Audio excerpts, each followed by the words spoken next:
Oke, tema hari ini ciri pemimpin yang bertanggung jawab di gereja dan ciri-ciri pemimpin yang tidak bertanggung jawab di gereja. Nah, mau gereja lokal atau gereja gede. Nah, kita baca 1 Petrus. Gembalakanlah kawan-kawan dombamu yang padamu jangan dengan paksa tetapi sukarela sesuai dengan kehendak Allah, dan janganlah karena mau keuntungan tetapi jangan pengabdian diri. Janganlah kamu berbahasa seolah-olah kamu mau memerintahkan atas mereka, dipercayakan kepadamu, tetapi hendaklah kamu menjadi teladan bagi domba kawanmu. Nah, ini kita mau belajar. Ciri-ciri pemimpin yang bertanggung jawab di gereja adalah, yang pertama adalah melayani dengan kasih dan kerendahan hati. Ingat, kita sebagai pemimpin melayani dengan kasih dan rendah hati, itu cirinya. Yang kedua adalah melayani teladan dalam perkataan dan perbuatan. Kita sebagai pemimpin harus melayani dalam teladan dan perkataan dan perbuatan. Nah, yang ketiga adalah setia menjaga tugas pelayanan. Setia menjaga tugas pelayanan, itu sebagai pemimpin. Yang keempat adalah mengutamakan kepentingan jemaat dan kemuliaan Tuhan. Sebagai pemimpin harus mengutamakan kepentingan jemaat. Kita sebagai pemimpin mementingkan kepentingan jemaat dan untuk kemuliaan nama Tuhan, bukan karena diri kita. Nah, yang kelima, membimbing, menguatkan dan memperhatikan kebutuhan rohani jemaat. Membimbing atau menguatkan atau memperhatikan kebutuhan rohani jemaat, itu artinya kita harus membimbing, terus menguatkan jemaat dan memperhatikan kebutuhan rohaninya, perhatiannya. Yang terakhir, jujur, adil, dan dapat dipercaya. Sebagai pemimpin harus jujur, adil, dan dapat dipercaya. Nah, itu dia. Ciri-ciri pemimpin yang tidak bertanggung jawab adalah di gereja adalah, yang pertama, melayani demi kepentingan pribadi atau keuntungan diri sendiri. Nah, itu hati-hati. Contoh gembala yang tidak bertanggung jawab ada melayani demi kepentingan pribadi, hati-hati, atau keuntungan diri sendiri. Oke, hati-hati teman-teman. Yang kedua adalah tidak memberi teladan yang baik. Bisa dikatakan orang kalau nggak teladan di gerejanya, masyarakat tahu, semuanya tahu, termasuk jemaat dekatnya pasti akan keluar.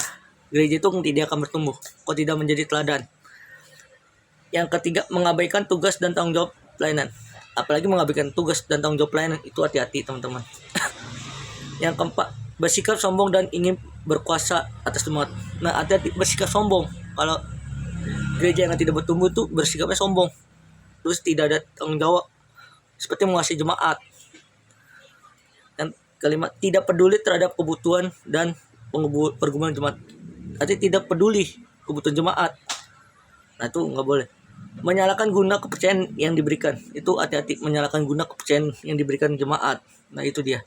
Nah, dalam kehidupan sehari di gereja atau pemimpin yang bertanggung jawab hadir melayani, yaitu membimbing, menguatkan jemaat, dan menunjukkan kasih Kristus. Nah, orang yang pemimpin yang bertanggung jawab, yang pertama adalah membimbing, yang kedua menguatkan jemaat, yang ketiga menunjukkan kasih Kristus melalui sikap dan tindakan kita. Nah, itu yang bertanggung jawab. Dan tidak bertanggung jawab adalah memimpin yang tidak bertanggung jawab adalah lebih mementingkan diri sendiri. Nah, kurang peduli terhadap jemaat, itu tidak bagus. Yang tiga, dan tidak menjalankan tugas pelayanan dengan sungguh-sungguh. Tidak melayani tugas pelayanan dengan sungguh-sungguh. Intinya, Tuhan menghendaki setiap pemimpin gereja menjadi pelayanan yang setia. Menjadi pelayanan yang setia. Yang pertama, kerendahan hati dan menjadi teladan bagi jemaat. Nah, itu.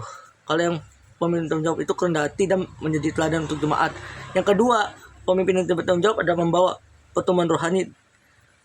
Yang pemimpin yang bertanggung jawab itu tidak tadi yang tidak bertanggung jawab. Ini yang bertanggung jawab adalah membawa pertumbuhan rohani dan sejahtera. Nah, kalau orang bertanggung jawab itu yang dipikirkan bertanggung jawab, yaitu adalah pertumbuhan rohani. Yang kedua, damai sejahtera. Serta memimpin yang tidak bertanggung jawab. Nah, yang tidak bertanggung jawab adalah dapat merugikan pelayanan dan kehidupan jemaat. Nah, itu merugikan pelayanan dan kehidupan jemaat. Artinya tidak membimbing, tidak mengutamakan jemaat, artinya merugikan jemaat. Hati-hati teman-teman. Jadi kita harus mencari gereja yang benar-benar bertumbuh, yaitu apa teman-teman tadi? Pemimpin yang bertanggung jawab. Kalau sudah tidak memiliki gereja tidak bertanggung jawab, pemimpin yang tidak berjawab, lebih baik keluar aja. Atau mencari gereja lokal yang benar-benar bertanggung jawab, bisa masa depan yang bertumbuh secara iman, secara rohani. Tuhan memberkati.